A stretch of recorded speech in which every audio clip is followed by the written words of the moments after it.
Jawad sir and me because we have been feeling, हमको ये अंदाज़ा है कि उर्दू ऑप्शनल से रिलेटेड जो एक कॉम्प्रिहेंसिव गाइडेंस जो अवेलेबल होना चाहिए था वो अभी तक हमें ऐसा नज़र नहीं आया।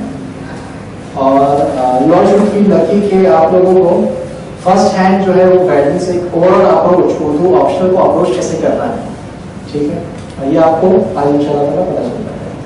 उर्दू ऑप्शन के लिए फर्स्ट में क्वेश्चन आपसे, मैं क्वेश्चन आंसर फॉर्मेट में हम लेंगे, मैं खुद ही क्वेश्चन रेज करूँगा, उसका हम आंसर देखेंगे और बाद में फिर कुछ क्वेश्चन जो आपसे रहेंगे हम लोग वो भी फॉलो करेंगे, ठीक है। अब पहला क्वेश्चन जो आता है कि उर्दू ऑप्शनल कौन ले सकता है?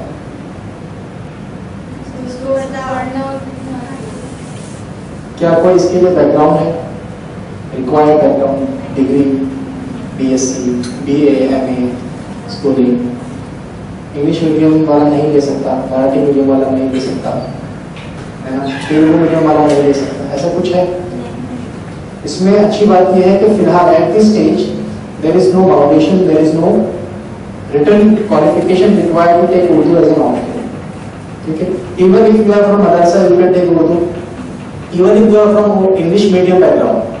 दिस इज एग्जांपल, ठीक है, फजलुल हसीब जो 36 रैंकर है, he is from English medium background, तो इंग्लिश मीडियम होने के बावजूद भी उर्दू लिया है, ठीक है। And Shah Faisal himself was from English medium background but took Urdu, अपनी पसंद से जो है उर्दू को लिया। तो ऐसे कोई बैकग्राउंड की जरूरत नहीं है कि आपको ग्रेजुएशन करना है या आपको एक सब्जेक्ट होना चाहिए, जिसको भी उर्दू पढ़नी और लिखनी आती है, ठीक है, वो उर्दू को एज एन ऑप्शन ले सकता है। So this is the first जो है तो क्लैरिफिकेशन जो मैं करना चाहूँगा। अब दूसरा, उर्दू ऑप्शनल कैसा है in comparison to other options? क्योंकि आप उर्दू ऑप्शनल ले रहे हैं ना, सो आप अदर ऑप्शंस को क्यों छोड़ रहे हैं, उर्दू ऑप्शन को क्यों ले रहे हैं? Easy to understand. क्यों इजी टू अंडरस्टैंड है? फैमिलियरिटी ऑफ लैंग्वेज, सबसे पहले उर्दू आती है, ठीक है। कोई ऐसा तो नहीं है ना जिसको उर्दू बिल्कुल बस मूवीज देख के इंटरेस्ट आया है और वो चाह रहा है उर्दू ऑप्शन लेना, वो भी नहीं, ठीक है। सबसे पहले फैमिलियरिटी। दूसरा, सिलेबस क्या छोटा है, दीवाने वाली आपको पढ़ा है सिलेबस? देखिए मैं समझता हूँ किसी भी ऑप्शन का छोटा है बड़ा नहीं, सिलेबस बहुत डायनामिक हो रहा है, ठीक है। दूसरी क्या वजह है क्यों है? कंपटीशन कम है, लेकिन आप क्या ये देख रहे हैं, मार्क्स ज्यादा है। कंपटीशन तो कम है लेकिन हाईएस्ट मार्क्स कितने आए हैं अभी तक? 297, वो भी पिछले 5 साल की मैं अगर अटेम्प्ट की बात कर रहा हूँ, नॉट बिफोर दैट। यानी कि अगर हम 2012 ईरा की बात करेंगे तो तब तो 400 तक के मार्क्स थे, वो 600 में से हुआ करते थे, लेकिन हम 500 में से देखेंगे, ठीक है। तो इसमें हाईएस्ट मार्क्स कितना है? 297। एवरेज मार्क्स कितने हैं? 220 to 240 एवरेज मार्किंग जो आती है, ठीक है। और अगर अच्छे से अगर आप मेहनत करके देते हो तो कितने मार्क्स आएंगे? 250 प्लस 260 तक के आ जाते हैं, ठीक है। तो मार्किंग ट्रेंड है। अब कम लोग लेते हैं, ये क्राइटेरिया नहीं होना चाहिए। एक ऑप्शन हुआ करता था पाली, कितने लोग लेते होंगे पाली? बहुत कम, गिने चुने फ्यू नंबर्स। अच्छा, उर्दू ऑप्शन से कितने लोग लिखते हैं हर साल मेंस? अंदाजा? आपने कहा कम लोग लेते हैं, लेकिन जब से सिलेक्शन हुआ है मेरा, इतनी मुझे इंक्वायरीज है उर्दू ऑप्शनल की through out the country, from Kolkata, Orissa, Bihar, UP, Maharashtra, south का बेल्ट छोड़कर जहाँ पे भी हिंदी बोली जाती है, जहाँ पर भी पॉसिबिलिटी है उर्दू के जानने की, राजस्थान, गुजरात, कश्मीर से सबसे ज्यादा है, तो सब जगह से लोग आ रहे हैं। तो ऐसा मैं भी समझती हूँ कि उर्दू कम लोग लेते हैं, उर्दू बहुत सारे लोग लेते हैं, लेकिन मेंस कितने लिख पाते हैं? This should be the important question. तो मान लीजिए एक अंदाजा हमारा ये है कि हर साल मैक्सिमम 50 स्टूडेंट्स जो है लिख पाते हैं। अब हमारा सैंपल क्या है? हमारा सैंपल है जामिया मिलिया इस्लामिया, हमारा सैंपल है हमदर्द स्टडी सर्कल, हमारा सैंपल है मौलाना आज़ाद नेशनल ओपन यूनिवर्सिटी के स्टूडेंट्स, सगात फाउंडेशन ऑफ इंडिया के स्टूडेंट्स, क्योंकि ये वो इंस्टीट्यूशन है जहां पर जनरली उर्दू से प्रिपेयर करने वाले लोग रहते हैं, ठीक है, तो इसीलिए हमारा सैंपल बन जाता है ये। और इसके अलावा हो सकता है, जैसे मुझे एग्जाम सेंटर्स पे कुछ लोग मिले हैं जिन्होंने यहाँ से तैयारी नहीं की, लेकिन वो उर्दू ऑप्शन लेकर लिख रहे थे। तो अगर हम ओवरऑल देखें तो हर साल जामिया में रहते 15 स्टूडेंट्स जो उर्दू ऑप्शन से तैयारी करते हैं, जो मेंस लिखते हैं। तैयारी तो काफी ज्यादा करते हैं, आई थिंक तैयारी हंड्रेड्स में करते हैं। और अगर हम कश्मीर में इंक्लूड करते हैं तो इस साल कश्मीर का जो केएस एग्जाम है तो उर्दू ऑप्शन 20,000 लोगों का है। इस ऐसे ही यूपी में, यूपी की आबादी कितनी है, 6th लार्जेस्ट कंट्री है पॉपुलेशन के हिसाब से, तो उसमें सोचिए उर्दू ऑप्शन कितने लेते होंगे, कितने करोड़ तो मुसलमान ही, ठीक है, बिहार में कितने लेते होंगे। तो हमारा ये सोचना कि उर्दू बहुत कम लोग लेते हैं स्टेट के लिए और यूपीएससी के लिए, ये एक गलत फहमी है। मैं समझता हूँ गलत, बहुत सारे लोग लेते हैं, क्योंकि बहुत से लोगों की नोट्स की डिमांड आती है, गाइडेंस की डिमांड आती है, ठीक है, बिहार में काफी लोग लेते हैं, तो लेने वाले काफी ज्यादा है, लेकिन हमारे सामने नहीं आता क्योंकि नेशनल कोई पर्सपेक्टिव कोचिंग क्लास नहीं है, कोई स्टैटिस्टिक्स नहीं निकला है। तो लेने वाले बहुत है और जानने वाले भी बहुत है। क्यों? क्योंकि नेशनल लेवल पर 5% of Indian population nearly speaks Urdu, या have it as mother tongue. तो इसका मतलब जानते हैं तो है, जरूरी तो नहीं होगा, ठीक है, लेकिन उसमें से कुछ एग्जाम के लिए तैयारी कर रहे हैं और एटलीस्ट 50 जो है मेंस लिख रहा है। और उसमें से सेलेक्ट कितने हो रहे हैं, सिलेक्शन रेशियो क्या है, इस साल कितने सिलेक्ट हुए हैं? 2017, 2016, 2015,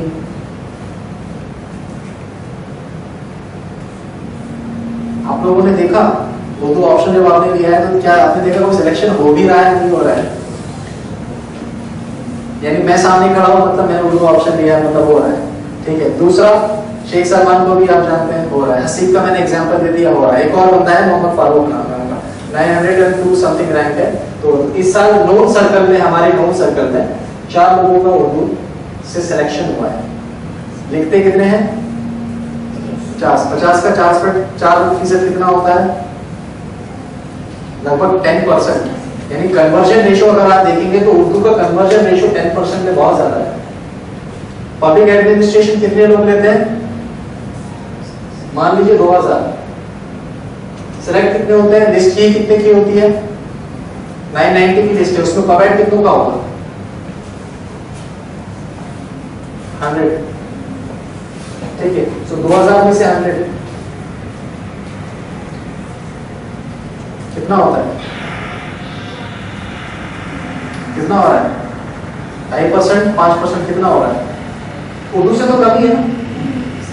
लेकिन लास्ट ईयर एक ऐसा हुआ था, सिर्फ एक सिलेक्शन हुआ था, एक सिलेक्शन, 1 सिलेक्शन, वो था 73rd रैंक का RFI का, IAS इन बिहार, ठीक है। वो उससे पहले लेकिन 3 सिलेक्शन थे, 2014 में भी 3 सिलेक्शन थे। तो हर साल अगर आप देखेंगे तो उर्दू में 3 से 4 बंदे, 3 बंदे तो एवरेज सिलेक्ट हो ही रहे हैं, क्योंकि और 7 से 8 बंदों को इंटरव्यू कॉल आ रहा है, ठीक है। तो दिस इज दी, आपको ये चीज देखना है कि कितने बंदों को सिलेक्शन मिल रहा है इस ऑप्शनल से, ये हमारे लिए इंपॉर्टेंट है। कितने लोग पढ़ते हैं इंपॉर्टेंट नहीं है, कितने सिलेक्ट हो रहे हैं इंपॉर्टेंट, ठीक है। तो दिस इज द फिगर, ये भी स्टैटिस्टिक आपके एग्जाम में क्लियर हो गया, ठीक है। अब क्लियर हो गया क्यों लेना है, ठीक है, और फिर सिलेक्शन हो रहा है, पता चले क्या खुशी की बात है, सिलेक्शन भी हो रहा है। स्टेट सर्विसेज में कितने सेलेक्ट हो रहे हैं मुझे आपको नहीं पता। I have many friends in Kashmir administrative services, इनका उर्दू ऑप्शन हो रहा है, मेनी फ्रेंड्स, ठीक है। ऐसे यूपी में काफी लोगों को इंटरव्यू कॉल आता है यार। तो उर्दू की यूटिलिटी, यानी जो आज हम डिस्कस कर रहे हैं उर्दू ऑप्शनल, ये सिर्फ यूपीएससी में ही काम नहीं आता है, ये आपका यूपीपीएससी में भी काम आता है, केएस में भी काम आता है, बीपीएससी में भी काम आता है।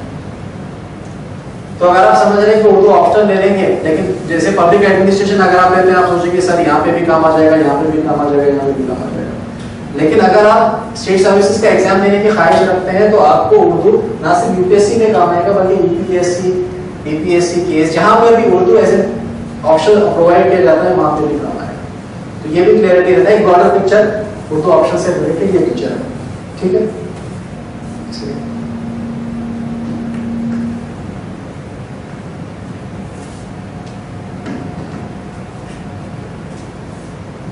दूसरा, उर्दू ऑप्शन में पूछते क्या है?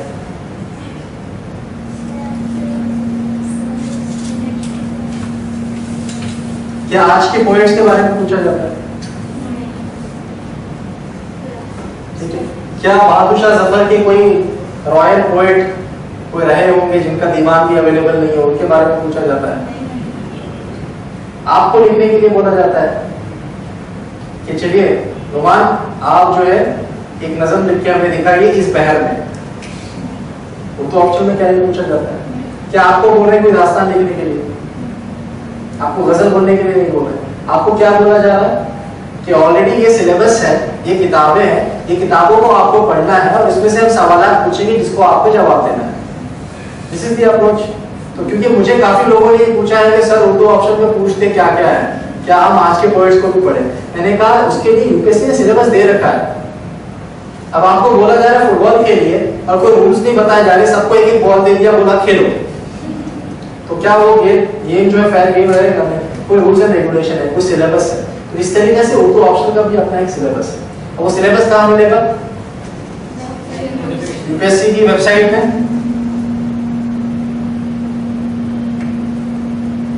यूपीएससी की वेबसाइट पे मिलेगा सिलेबस। और उसमें भी कहाँ मिलेगा? जो नोटिफिकेशन आएगा आपका, मान लीजिए 2017 का नोटिफिकेशन आया है तो उसमें आप जाइए, उसकी डिटेल में आपको मिलेगा सिलेबस अलग अलग सब्जेक्ट्स का।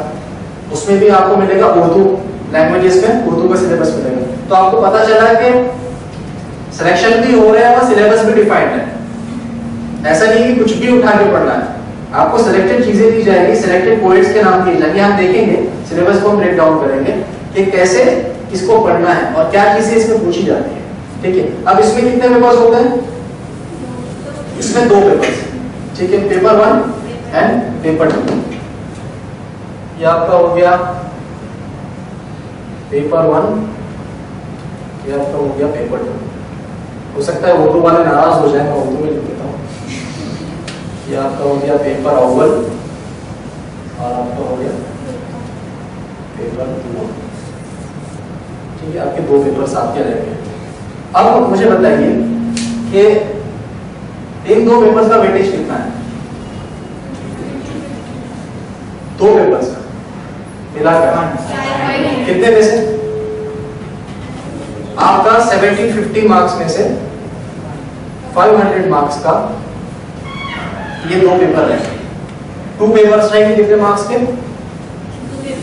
250 यानी कि जो लोग Urdu as an optional level लिखना चाह रहे हैं उनके लिए 500 मार्क की हेल्प तो यही हो गई। बाकी उनको इंग्लिश में पढ़ना पड़ेगा, मराठी में पढ़ना पड़ेगा, जो मीडियम को लेके चलना चाह रहे हैं उसमें पढ़ना पड़ेगा। बाकी जो लोग उर्दू एज अ मीडियम ही लेना चाह रहे हैं, यानी कि वो आंसर ही बाकी सारे पेपर्स जो है उनके आंसर भी अगर उर्दू में ही लिखना चाह रहे हैं तो उनके लिए सारा ही उर्दू में रहेगा। उनको तो उर्दू जबान पढ़नी है बस। हम जो यहाँ पर देख रहे हैं वो देख रहे हैं उर्दू ऑप्शनल, ये 500 मार्क, ये 2 पेपर्स।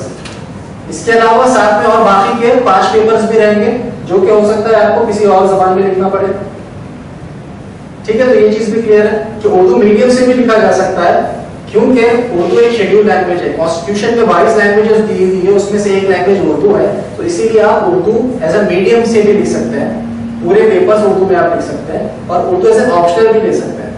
तो ये भी आपके पास ठीक है। लेकिन मैं कहूंगा कि Urdu as an optional and Urdu as a medium कौन लोग ले? सवाल ये है, मेरा एक दोस्त है जो इंग्लिश मीडियम से है, पोएट्री में बहुत इंटरेस्ट है, फैज को भी पढ़ता है, इकबाल को भी पढ़ता है। उसने मुझसे आके पूछा अपने मोबाइल कि आपका उर्दू ऑप्शन ले लो। मैंने उसको कहा नहीं। एक और फ्रेंड है जो मेरे पास आया, कहा कि मोबाइल मेरा दूसरा ऑप्शन में मन नहीं लग रहा है, उर्दू में मुझे बहुत इंटरेस्ट है, मैं उर्दू मेहनत करके 1 साल में जबान सीखूंगा, क्या मैं लूं? और वो यस्सर खुरान वाला आता है ना, फायदा भी लेकर आ गया। आप मुझे रोज 1-2 पेजेस और सिंसियरली उसने 1 महीना करके दिखाया। ठीक है, तो क्या वो लोग ले सकते हैं? नहीं, क्योंकि ये एग्जाम में सीखेंगे, एग्जाम सीखने वाला एग्जाम नहीं है, इसको पास करके निकलना है। यहाँ पे कोई जबान का एग्जाम नहीं होगा कि आपको चलिए कितनी जबान आती है, चाइनीज आती है, फ्रेंच आती है, उर्दू आती है, इंग्लिश आती है, नहीं पूछा जाएगा। आपको उस जबान में जो सिलेबस दिया गया है उसको पढ़ना है और उस पर आपको लिखना है। तो उर्दू ऑप्शन कौन लेगा? इसको उर्दू पहले पढ़ना आता है और समझ में आता है। लिटरेसी का वही ना डेफिनेशन, कि ना सिर्फ पढ़ सके बल्कि अंडरस्टैंड भी कर सके, और दूसरा उसमें लिख सके। सबसे इंपॉर्टेंट पार्ट जो है उर्दू लिखना।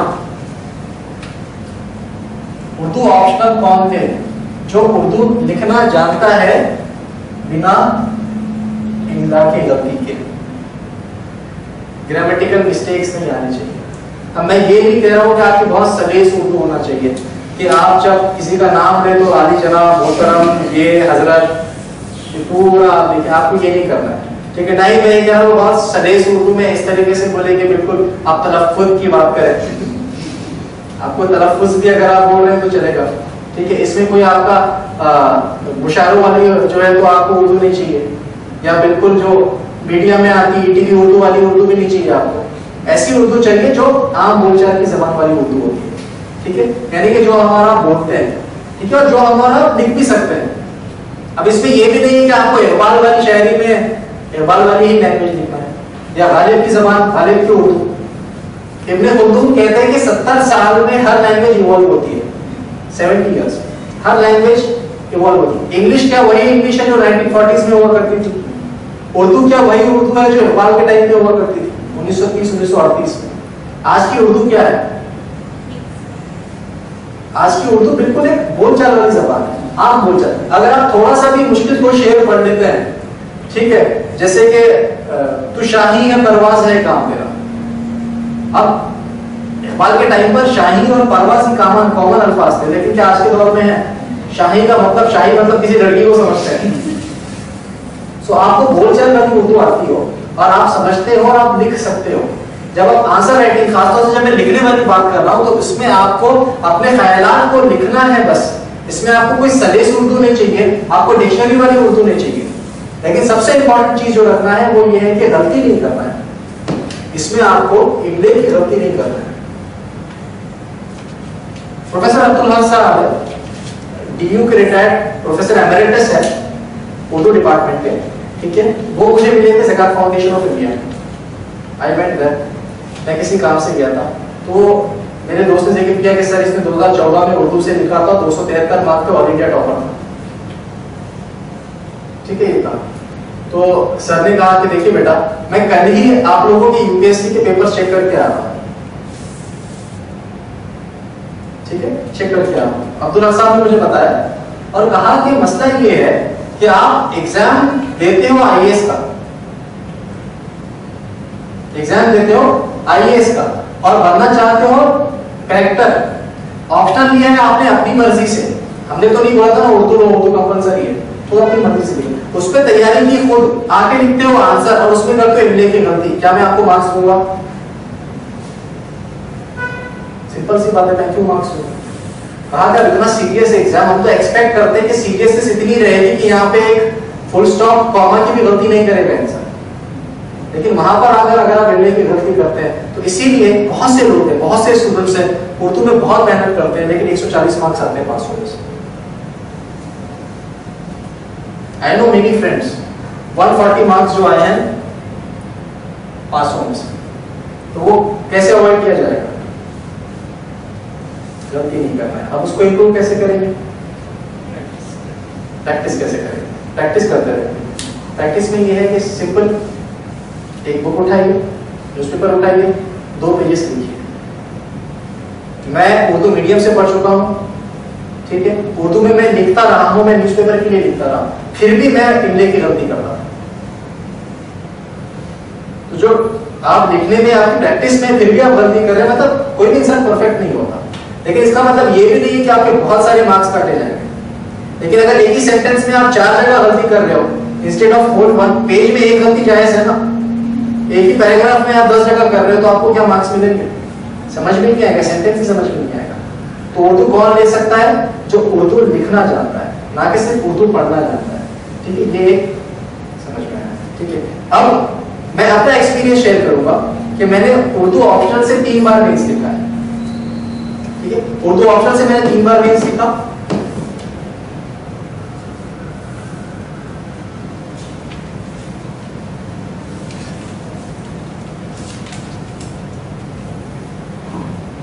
मैंने लिखा है 2014 में, 2016 में, 2017। 2014 में मुझे मार्क्स आए 273 500 में से, 2016 में मुझे मार्क्स आए 292 और 2017 में मुझे मार्क्स आए 261। सो जो मैं स्ट्रेटजी आपके साथ शेयर करूंगा, फर्स्ट चीज वो प्रूव करती है कि उसने हमेशा 250 से ज्यादा मार्क्स मुझे दिए और उसमें ये दोनों साल मैं ऑल इंडिया टॉपर भी रहा हूं, हाईएस्ट मार्क्स उर्दू में। फॉर्चुनेटली अनफॉर्चुनेटली मैं इस साल उर्दू में इतना स्कोर नहीं कर सका, लेकिन मैंने जिसको पढ़ाया हसीब को, हसीब में 297 स्कोर किया। तो इसका मतलब मैं जो पढ़ा रहा हूं वो भी अप्रोच सक्सेसफुल है। जो हम यहाँ पे डिस्कस करेंगे वो भी अप्रोच सक्सेसफुल है। हसीब ने 2 साल मेरे साथ ही पढ़ाई की है, हसीब के 297 मार्क्स। सो 261, 292, 273, यानी कि मैं अपना क्रेडिबिलिटी सेट कर रहा हूँ कि हाँ मैं जब पढ़ा रहा हूँ तो ये प्रूवन है और बिल्कुल लेटेस्ट है। 2017 में ही ये मार्क्स आए हैं, यानी कि जो बिल्कुल लास्ट अटेम्प्ट हुआ उसमें ये मार्क्स आए। ठीक है, आप इसकी अप्रोच कैसी रहेगी? ठीक है, फर्स्ट चीज जो हम डिस्कस करेंगे वो है सिलेबस। बाद में फिर हम आएंगे बुक्स की तरफ, सिलेबस वाले डिस्कस करेंगे, सेकंड बुक्स की तरफ आएंगे और थर्ड फिर कैसे आपको प्रिपेयर करना है इस चीज की तरफ फोकस करेंगे। ठीक है, आप लोगों में से सिलेबस है आप लोगों के पास? ठीक है, उर्दू में सिलेबस है किसी के पास?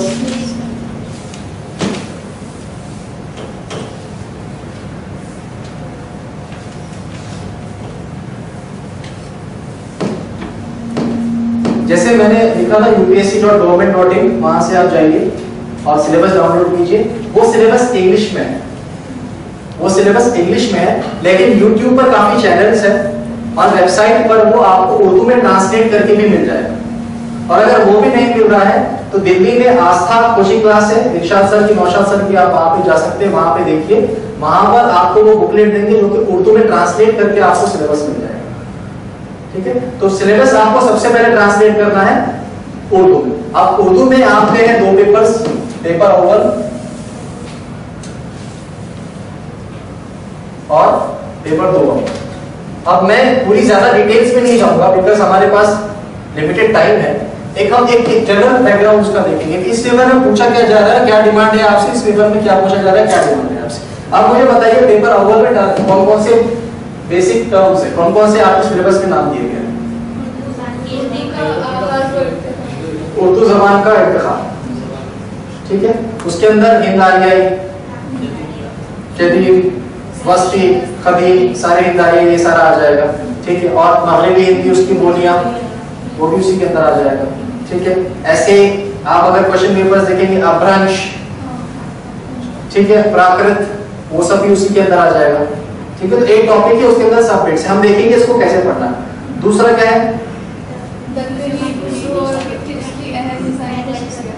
दक्कनी उर्दू और उसकी लिसानी खुसूसियात, यानी कि उर्दू का जो डेवलपमेंट हुआ है, एक हुआ है नॉर्थ इंडिया में जो कि दिल्ली और नवाही दिल्ली उसके अतराफ में जो हुआ है, बाद में उर्दू ट्रैवल करके आई है नीचे दक्कन में, तो दक्कन में उसकी परवरिश हुई, परवान चढ़ी है, फिर वो कॉलेज गई है ऊपर वली औरंगाबादी के साथ, वली दक्कनी के साथ। तो दक्कनी उर्दू की भी जो लिसानी खुसूसियात है, डायलेक्ट्स है, यानी अगर मैं कहूं कि इसने किया, ठीक है, ये हो गया नॉर्थ इंडियन उर्दू। वहीं पे अगर मैं दक्कनी में उसको बोलूं तो सीन को खा जाते हैं, इनने किया, अकल काफ से, दक्कनी में आके अखल। तो हर जबान का होता है कि डायलेक्ट्स होते हैं। जैसे मराठी को आप ले लें तो मराठी पुणे में अलग मराठी बोली जाएगी, कोकण में अलग मराठी बोली जाएगी, मराठवाड़ा में अलग मराठी बोली जाएगी। तो ऐसे ही जबान होती, जबान के डायलेक्ट्स डेवलप हो जाते हैं, तो इसीलिए दक्कनी उर्दू भी आपको पढ़वा रहे हैं। ठीक है, और उर्दू जबान की समाजी और तहजीबी जड़ें अगर मोटे मोटे में लिखो इसमें, तो एक तो इर्तिखाब, दूसरा दक्कनी उर्दू, समाजी व तहजीबी जड़ें, और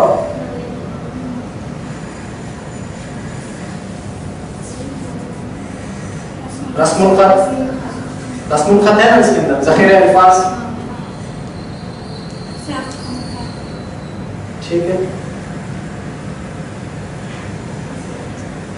अलग अलग नजरियात, आपको नजरियात भी पढ़ने हैं उर्दू के इर्तिखा के अलग अलग नजरियात कौन कौन से हैं,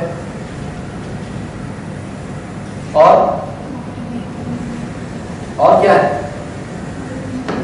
मगरिबी हिंदी उसकी बोलियां, और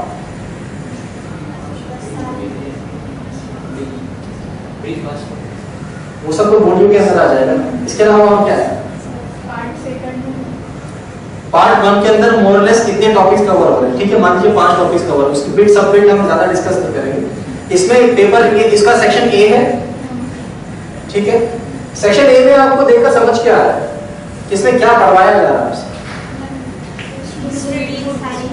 सबसे पहले उर्दू की तारीख। कोई भी जबान कहीं से तो शुरू हुई होगी ना, किसी ने कोई आवाज तो निकालनी होगी ना, जो बाद में जाके एक सिस्टम एक लैंग्वेज बन गई। तो इसमें आपको दिखाया जा रहा है कि उर्दू कहाँ से आई है, उर्दू की शुरुआत कहाँ से हुई। संस्कृत से जोड़ा जाता है, संस्कृत से प्राकृत फ्रेंच, उसमें भी फिर जो है तो हिंद आर्याई कैसे बनी है, उसमें भी हिंदुस्तानी बोलियां, हिंदुस्तानी बोलियों में अरबी फारसी अल्फाज का शामिल होना, आखिर में फिर उर्दू का उभर के सामने आना। फिर उर्दू के भी अलग अलग डायलेक्ट्स, दक्कनी उर्दू है, ठीक है, फिर आपकी जो है मगरबी जो शुमाली उर्दू है, शुमाली हिंद वाली उर्दू, वो सब आपको पढ़ाया जा रहा है। तो पहले उस जबान की हिस्ट्री आप देख रहे हैं, ठीक है। दूसरा उसका ज़ख़ीरे अल्फाज, यानी कि उर्दू मतलब क्या क्या, कहाँ कहाँ से अल्फाज आए, तुर्की से आए हैं, अरबी से आए हैं, फारसी से आए हैं, कुछ अंग्रेजी से भी आए हैं। टेलीफोन, ठीक है, टेलीविजन। बस को उर्दू में क्या बोलेंगे? बस को बस ही बोलेंगे ना। अगर आप बस को अगर कुछ उर्दू में बोले तो बहुत अजीब सा लगेगा, ठीक है। बस को बस ही बोलेंगे तो कुछ अल्फाज जो है तो अंग्रेजी से भी आए, ठीक है। तो वो सोर्सेस। फिर रस्मुल खत, उर्दू के लिए ये अलिफ बा ता, ये क्यों यूज किया जाता है? अलिफ बा ता सा, ये कहां से आया? ये रस्मुल खत कहां से आया? फिर इसके फायदे क्या है, इसकी खुसूसियत क्या है? जहां पे ओ आ ई ऊ आवाज की बुनियाद पर है, यहाँ पर सिमिलर दिखने वाले एक साथ है। बोल के बाद ता आता है ना, ता के बाद सा आता है, तो यहाँ पर सुमरी तरतीब है दिखने के ऊपर, सौती तरतीब नहीं है आवाज के ऊपर।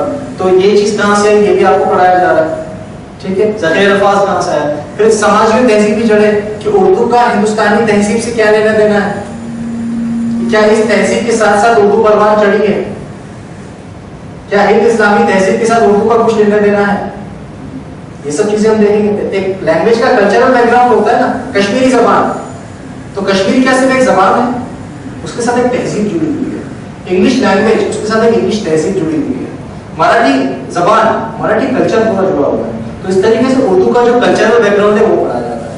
फिर उर्दू शुरू कहाँ से हुई, उसके अलग अलग नजरिया है, क्योंकि ये तो कोई कुरान को नाज़िल नहीं हुआ है ना कि उर्दू यहाँ से आई है, हज़रत जिब्राइल तो लेके नहीं आए, ठीक है। ये तो प्रोसेस है इवॉल्व होने का। तो उसके कुछ नजरियात हैं, कुछ लोगों ने नजरियात दिए हैं, जो माहिर इस्लामियत उन्होंने नजरियात दिए हैं, ठीक है। मोहम्मद हुसैन आजाद ने नजरिया दिया है, मसूद हुसैन खान साहब ने दिया है, ठीक है। फिर उसके बाद और किसका है? हाशमी साहब का है, मौलाना सुलेमानी का है, सुलेमान नदवी का है, ठीक है, और सब्जवारी साहब का है। अलग अलग है, लगभग 8 से 9 नजरियात। मीर अमन ने भी एक नजरिया दिया है, तो वो नजरियात को भी आपको पढ़ना है। तो एक ब्रॉड देखा जाए तो उर्दू की शुरुआत कहां से हुई और आज तक जो उर्दू पहुंची है 18वीं 19वीं सदी तक के, वो कैसे हम तक पहुंची है, पेपर फर्स्ट के अव्वल पेपर के सेक्शन ए में वो देखा जाता है। तो आपको इस जबान को इस तरीके से आपको हिस्ट्री को समझना है। फिर इसी के सेक्शन बी में क्या है, यही आपका पेपर 1 का सेक्शन बी है। इसमें क्या देख रहे हैं? अलग अलग असनाफ के उर्दू में, अगर असनाफे है उर्दू में, शायरी भी है, दास्तान भी है, नॉवेल भी है, कसीदा भी है, मरसिया भी है, मसनवी भी है। उसमें 2 चीजें होती है, एक होता है शायरी जिसमें अल्फाजों का एक अरेंजमेंट होता है शायरी, और नस्र होता है जिसमें फ्री फ्लो ऑफ वर्ड्स होता है, जिसमें आप लिखते रहते हैं। तो शायरी में जो असनाफ है, गजल एक शायरी की असनाफ है, नज़म एक है, कसीदा एक है, मरसिया एक है, रुबाई एक है, मुसद्दस एक है। तो ये इसकी खुसूसियत कि कैसे गजल किसी जो है तो कसीदे से डिफरेंट है, मरसिया कैसे गजल से डिफरेंट है, ये सब आपको पढ़ाया जाता है, ये सब आपको पढ़ना है, ठीक है। फिर उसके माहिरीन कौन है, कसीदे सबसे अच्छे किसने लिखे, उसकी भी कोई तारीफ नहीं होगी ना।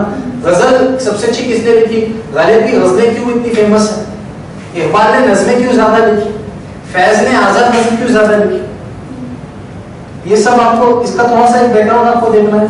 ऐसे ही नस्र में है, शायरी एक है और फिर नस्र दूसरा है। नस्र यानी कि प्रोज, प्रोज में आप देख रहे हो दास्तान, नॉवेल, ठीक है, ड्रामा, अफसाना, मुख्तसर अफसाना, ठीक है, जितने फिर सवाने निगारी, इंशाइया यानी एसेस, मजमून निगारी, ये सब है ना।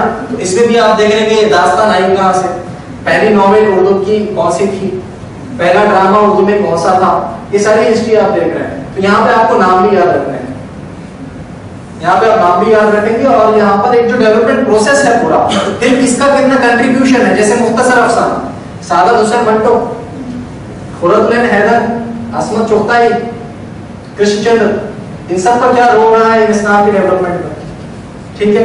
फिर अगर आप ये लिखते हैं दास्तान, तो गौदान, नॉवेल निगारी में गौदान, प्रेमचंद का कितना बड़ा रोल है, ठीक है। तो ये सब आप देखते हैं इसके असनाफ वाले पार्ट के अंदर। दूसरा कौन सा होता है इसके अंदर असनाफ, क्या रहा, तहरीक, यानी कि उर्दू के परवान चढ़ने में कुछ तहरीक का काम है। जैसे हिंदुस्तान की आजादी कोई तहरीक के सबब हासिल हुई ना, कुछ जोर लगाया गया, कलेक्टिव चैनल एनर्जी चैनलाइज की गई। ऐसे उर्दू भी कुछ तहरीकों के साथ साथ डेवलप हुई है। इसमें मेजर कौन सी तहरीक है, अलीगढ़ तहरीक, फोर्ट विलियम, ठीक है, फोर्ट विलियम भी एक पार्ट, लेकिन वो तहरीक में काउंट नहीं होता है, ठीक है। रोमानवी तहरीक, अलीगढ़ तहरीक और जदीद तहरीक, तरक्की पसंद तहरीक, अलग अलग तहरीक, यानी कम्युनिस्ट ने क्या रोल प्ले किया, तरक्की पसंद जो थे उन्होंने क्या रोल प्ले किया। अलीगढ़ सरसैद अहमद खान और उनके जो शिबली नुमानी साहब थे, जो है तो आपके बिट्टी नजीर अहमद थे, अल्ताफ हुसैन हली थे, ये लोगों ने क्या रोल प्ले किया, ये भी आपको देखना है इसके अंदर, ठीक है। जदीदियत के अंदर आपके रिसेंट जो है मैं नाम भूल रहा हूँ, 1960s वाला जो पार्ट है, 1960 के आगे वाला जितना पार्ट है, तो वहां पे आपको जो है आपके शमीम हनफी साहब भी उसके अंदर आ जाएंगे। तो ये लोगों का आपको रोल उसके अंदर देखना है, ठीक है। तो ऐसे अलग अलग तहरीक है, रोमानवी तहरीक, ठीक है। रोमानियत एक रोमांटिसिज्म एक कांसेप्ट होता है, मौलाना अबुल कलाम आजाद भी उसके एक अलम बरदार है, इकबाल उसके अलम बरदार है, यानी किसी चीज को बहुत रोमानवी अंदाज में बयान करना, उसकी खूबसूरती की तारीफ करना, ठीक है। तो वो तहरीक को भी आपको पढ़ना है। साथ में तीसरा क्या है, दबिस्तान, यानी कि उर्दू के इर्तिका के अंदर कुछ स्कूल ऑफ थॉट्स, तहरीक होते हैं मूवमेंट्स, लेकिन कुछ होते हैं स्कूल ऑफ थॉट्स, ठीक है। जैसे कि आपने देखा ओरिएंटलिस्ट एक था, ठीक है। ब्रिटिश आप देखेंगे, ब्रिटिश अगर इंडियन एजुकेशन सिस्टम के अंदर दो थॉट्स ऑफ जो प्रिवेल कर रहे थे ना, एक जो था बोलता था हिंदुस्तानियों को हिंदुस्तानी ही में उनकी मादरी जबान में तालीम देना चाहिए, एक बोलता था नहीं अंग्रेजी में तालीम देना चाहिए। तो ऐसे स्कूल ऑफ थॉट्स होते हैं, उनकी कुछ खुसूसियात होती हैं, कुछ बेसिक पैरामीटर्स होते हैं। तो ऐसे ही दबिस्तान होते हैं, दबिस्तान में जो लिखने वाले शायर होते हैं उनके को कलेक्टिव एक बेसिक क्वालिटी पाई जाती है। इसमें आपको कौन कौन से दबिस्तान पढ़ना है, मेजर दो है, लखनऊ और दिल्ली दबिस्तान, क्योंकि लखनऊ और दिल्ली जो है उर्दू अदब के डेवलपमेंट का गहवारा रहे हैं, क्योंकि दरबार से मुंसलिक रहे ना। एक वक्त जब तक दिल्ली में जो है तो आपका अच्छे हाल रहे जब तक कि दिल्ली में, उसके बाद लखनऊ में जब हालात ठीक रहे लखनऊ में, ठीक है। तो ये दो दबिस्तान को भी आपको पढ़ना है। फिर उसके बाद तलखीद वाला पार्ट है ना, तलखीद वाला कि उर्दू का जो इर्तिखा हुआ है, तो आपने देखा होगा जब कोई मूवी भी रिलीज होती है तो क्रिटिक का कितना बड़ा रोल होता है। क्रिटिक क्या करता है, क्रिटिक उस फन को उभरने में मदद करता है। गजल जब लिखने की शुरुआत हुई तो हो सकता है कि लिखने वालों ने अजीब अजीब किस्म की गजलें लिखी हो, लेकिन कोई तो होगा ना जो स्टैंडर्ड सेट करेगा कि गजल इसको कहा जाएगा जो इन बुनियादों पर पूरी उतरेगी। जैसे अल्ताफ हुसैन आली ने किया था मुकदमा शेर व शायरी लिखकर, ठीक है। ऐसे शिबली नुमानी की तनकीद भी है, जमालियत की तनकीद जिसको कहते हैं। फिर उसके बाद आलम सुरूर की तनकीद भी है, ठीक है, कलीमुद्दीन की तनकीद भी है। तो उन तनकीद निगारों के बारे में उनकी तनकीद की जो खुसूसियत थी, कुछ लोग ऐसे थे जो चाहते थे कि बस ये देखा जाए कि इससे फायदा कितना हो रहा है फॉर्म को, कुछ भी लिख दो लेकिन फायदा होना चाहिए फॉर्म को। कुछ लोग ये देखते थे कि फायदा हम बाद में देखेंगे, कितनी खूबसूरत अल्फाज में लिखी है, कितनी अच्छी लैंग्वेज में इस्तेमाल किया, बहर कैसी है। शिबली नुमानी साहब ऐसे करते थे। अल्ताफ हुसैन आली कहते थे कि कुछ असनाफ को तो खत्म ही कर दो क्योंकि उससे कुछ हासिल नहीं है, फायदा हासिल नहीं है। तो वो जो तनकीद वाला जो मामला है वो भी हमको देखना है, वो भी आपका इसके अंदर कवर हो जाएगा, ठीक है। नेक्स्ट मजमून निगारी है, या फिर जो टॉपिक्स है। एक क्वेश्चन आता है, क्वेश्चन नंबर 8 जो होता है हमेशा पेपर में, उसमें ये होता है कि आपको कुछ अभी हालात से मुताबिक कुछ मजमून लिखने के लिए आपको इख्तियार एक चॉइस दे दी जाती है कि आप उसमें मजमून लिखिए, आपके ख्यालात उसमें उभर के सामने आ जाए। तो मजमून निगारी उससे रिलेटेड भी आपको लिखना है। तो ये सारा उर्दू जबान का इर्तिका आगाज से लेकर पूरा अभी तक के असनाफे क्या क्या है, तो ये सब आपको पता चलता है पेपर 1 में। ठीक है, तो और ये पेपर अगर मैं कहूँ आपको तो ये पेपर ज्यादा याद रखने का है। ये सारे फैक्ट्स, एक्टर्स कौन कौन इन्वॉल्व है, नाम, बुक्स के नाम, इलाकों के नाम, ठीक है, उसमें भी संस्कृत अपभ्रंशों में अलग अलग, मगरबी हिंदी उसकी बोलियों के अलग अलग नाम, ठीक है, उसमें लिखी हुई किताबों के नाम, खुसूसियात आपको याद रखना, दक्कनी उर्दू की क्या क्या खुसूसियात है। तो ये पेपर में ज्यादा आपको याद रखना है, ये पेपर में आपको नोट्स बनाने हैं, फिर उसमें आपको ज्यादा याद रखना है। तो ये हो गया आपका पेपर। अब दूसरा देखते हैं पेपर 2। यहाँ तक समझ में है आप लोगों को?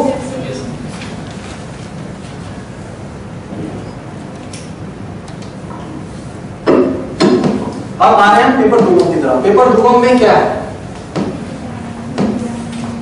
पेपर 2 का अगर आप जनरल ओवरव्यू लेंगे तो देखिए आपको क्या समझ में आ रहा है।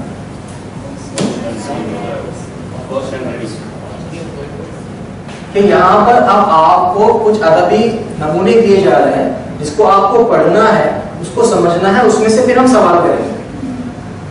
जैसे कि प्रेमचंद गौतम दे दिया, ठीक है, आजाद साहब का गुब्बारे खातिर दे दिया, मौलाना आजाद की बात कर रहा हूं, ठीक है, मोहम्मद हुसैन आजाद का नेरन के शायर दे दिया, ठीक है, ये इस तरीके के वर्क है, ठीक है। ऐसे ही शायरी में है, बाल जिब्रेल दे दिया अल्लामा इकबाल का, ठीक है, दीवाने गालिब,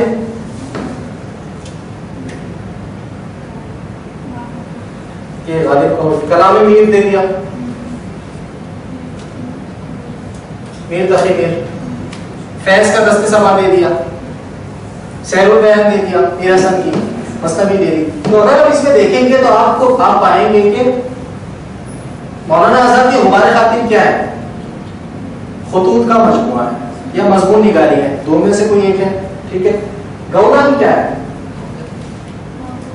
एक नॉवेल, ठीक है। मोहम्मद हुसैन आजाद की नेरन के ख्याल क्या है? इंशाइया निगारी।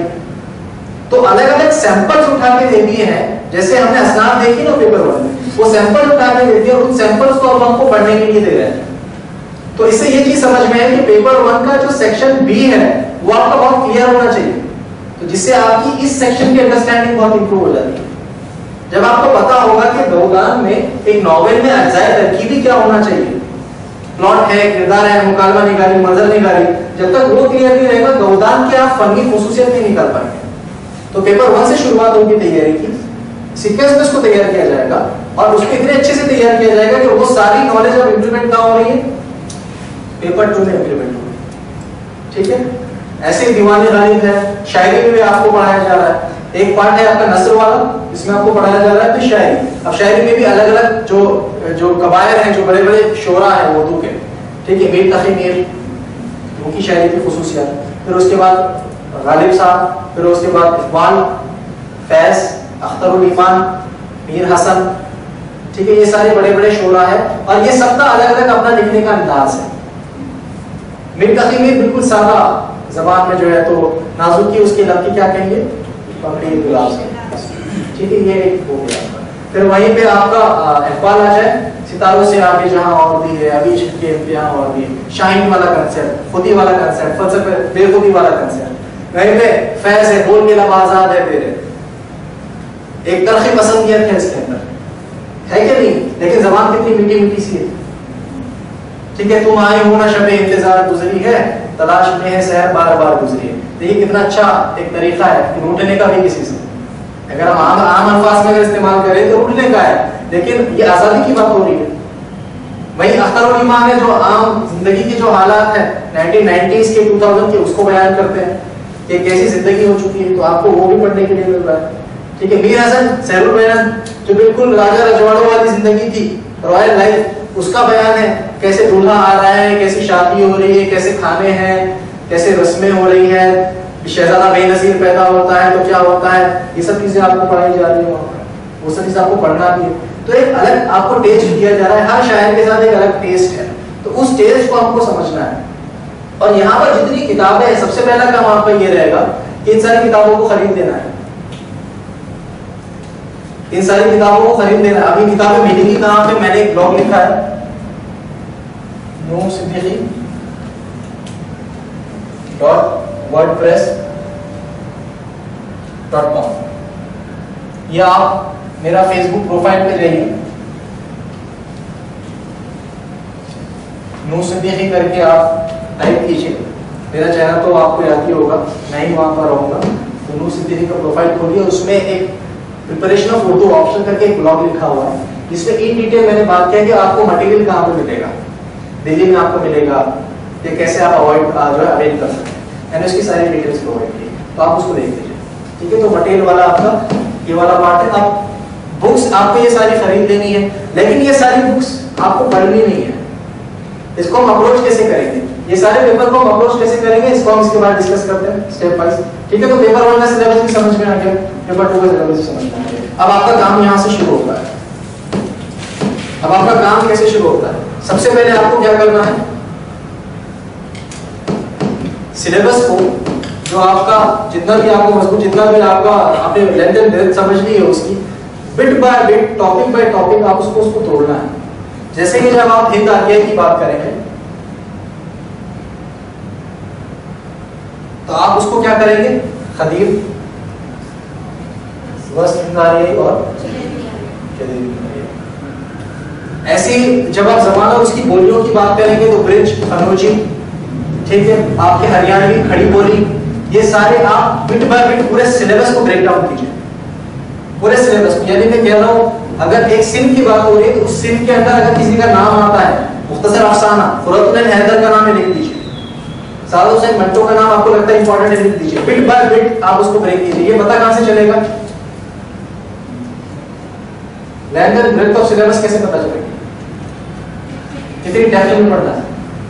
क्वेश्चन पिछले 5 साल के 2013 से 2017 जो अभी एग्जाम हो गया है, 5 साल के क्वेश्चन पेपर्स डाउनलोड किए। ऐसे ही आपने जब लिस्ट बनाई, पहले देखिए खदीम हिंद आर्या, फिर देखिए 13 में क्या इसमें कोई क्वेश्चन आया है, फिर देखिए क्या 14 में इसमें कोई क्वेश्चन आया है, फिर देखिए 15 में क्या क्वेश्चन आया है, 16 में कोई आया है, 17, लिखते जाइए नीचे। इसको कंप्लीट कीजिए, फिर वस्तीत आर्या पे जाइए, फिर ऐसे उसको देखिए 5 साल में कोई आया है। ऐसे पूरे सिलेबस को ब्रेक डाउन कर लीजिए पेपर्स के साथ साथ, तो आप 2 चीज क्लियर हो जाएगी कि कौन कौन से टॉपिक पढ़ना है, क्योंकि कुछ टॉपिक सिलेबस में मेंशन नहीं होते, वो भी आते हैं। हल्का अरबाब ज़ौक़, अंजुमन पंजाब, कुछ नाम है जो सिलेबस में लिखा हुआ नहीं है लेकिन पूछते हैं। ऐसे ही सादा हुसैन मंटो पे तो सीधे सिलेबस में कहीं लिखा हुआ नहीं है, फुरतुल हैदर के बारे में कहीं लिखा हुआ नहीं है, पूछा है ना। तो जब आप इसे ब्रेक डाउन करोगे और देखोगे कि इसके अंदर क्या क्या आया है, तो आपको length and breadth of syllabus पता चल जाएगी। ठीक है, तो आपको पूरे 5 साल के पेपर्स का पोस्टमार्टम करना है, क्योंकि अब यही चीज हमको आगे जाके नोट्स मेकिंग में काम आएगी। यही चीज आपको जो आप ब्रेक करोगे, भले इसके अंदर आपको 10 दिन लग जाते हैं, 10 दिन दीजिए। ये ओवरऑल प्रोसेस जो हम ऑप्शन प्रिपरेशन का कह रहे हैं, जो उर्दू तैयार होगा, कितने दिन में तैयार होगा? मेरा मानना है उर्दू 100 डेज में, अगर 5 आवर्स डेली बंदा बैठ के तैयारी करता है तो उसकी first reading, second reading books की और एक फर्स्ट कॉपी ऑफ नोट्स भी तैयार हो जाता है। यानी उसको एकदम मैं फाइनल नोट्स नहीं कह रहा हूँ, सेकेंड कॉपी नहीं कह रहा हूँ, लेकिन जो एक ब्लूप्रिंट जो होता है वो तैयार हो जाएगा।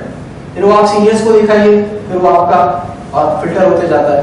ठीक है, तो यहाँ तक समझ में आया, आपको ब्रेक डाउन करना है और आपको फिर उसको बिट बाय बिट उसको और देखना है कि इतने सालों में कौन से क्वेश्चंस आए हैं। तो आपको समझ में आ जाएगा कि इस टॉपिक को मुझे कितने डिमेंशन से पढ़ना है। ठीक है, खास तौर से ये एक्टिविटी पेपर 1 के अलावा पेपर 2 में भी करनी है, क्योंकि पेपर 2 में मैंने इसलिए आपको मना किया पढ़ने के लिए सीधे बुक शुरू में। मैं कह रहा हूँ गालिब में जब आप पढ़ रहे हैं, हुदूद गालिब को आप पढ़ रहे हैं, तो आप देखिए पिछले 5 साल में हुदूद गालिब में से कौन कौन से सवाल आए हैं, तो आपको पता चलेगा जाती हालात, दिल्ली के हालात, गालिब का उस्लूब है ना, गालिब के उस्लूब पे सवाल आएगा, और फिर गालिब को उस्लूब में भी सवाल मिल जाएगा, फिर इसके अलावा आपको मिल जाएगा गालिब के खुतूत उर्दू का कैसे सरमाया है, उर्दू के लिए सरमाया का रोल कैसा प्ले कर रहा है, ये भी उसके अंदर पता चल जाएगा। तो आपको समझ में आएगा कि आप इस बुक को अगर हम पढ़ेंगे तो कितने डिमेंशन से हमें कवर करना है। तो आपको उस बुक का पूरा एक अहाता मिल गया। जब आप इकबाल को पढ़ेंगे तो आपको देखना है कि इकबाल की नज़में जो होती है वो बुलंद आहंग होती है, ये क्वेश्चन मिलेगा। अब आपको देखना है इकबाल की नज़मों में बुलंद आहंगी, हम उसको देखेंगे बाद में, ठीक है, जो जोश दिलाने वाली है वो होता है। आपको एग्जांपल्स लिखने हैं, ऐसे पूछा जाएगा इकबाल का फलसफा खुदी बेखुदी वाला कंसेप्ट, इकबाल का शायरी का कंसेप्ट जो है। तो आप पिछले 5 साल के पेपर्स में देखेंगे आपको पूरा आपका नेक्स्ट ईयर का आने वाला पेपर उसके नुकूर सामने नजर आना शुरू हो जाएंगे कि आप मुझे पेपर्स में से क्वेश्चन आएंगे, पॉसिबल एरिया कौन से हैं, इन्हीं एरियाज में सब क्वेश्चन आएंगे। तो आपका सिलेबस का आपने पोस्टमार्टम कर लिया, पिछले 5 साल के पेपर्स अच्छे से पढ़ लिए। अगर आप ये काम बहुत अच्छे से कर लेते हैं, मैं समझता हूँ आपका बहुत अच्छा स्टार्ट है ऑप्शन तैयार करने का, यहीं से आपको शुरुआत करनी है। ठीक है, इतना समझ में आ गया, आपने सिलेबस का ब्रेकडाउन कर दिया, ठीक है, बिट बाय बिट आप पढ़ लिया। अब बुक्स, अब किस बुक से हमें पढ़ना है?